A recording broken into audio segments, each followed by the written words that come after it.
दी educators school गुलशन campus 1 की जानब से प्रोग्राम का इनेकाद किया गया, जिसमें बच्चों ने टैबलोस, मुआशरे की अक्कासी करते ड्रामे और दीगर एक्टिविटीज़ में भरपूर कारकर्दगी का मुजाहरा किया।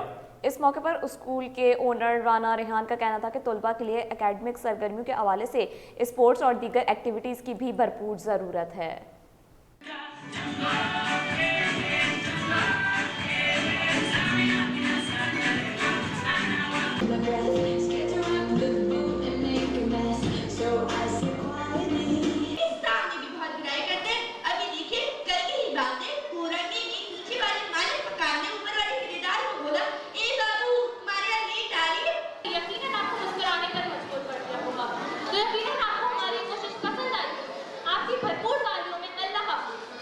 शुक्रिया अदा करते हैं अपने प्रिंसिपल का, टीचर्स का, जिन्होंने हमें इतनी मेहनत की और हमें ये चांस दिया। हम शुक्रिया अदा करते हैं एजुकेटर्स का।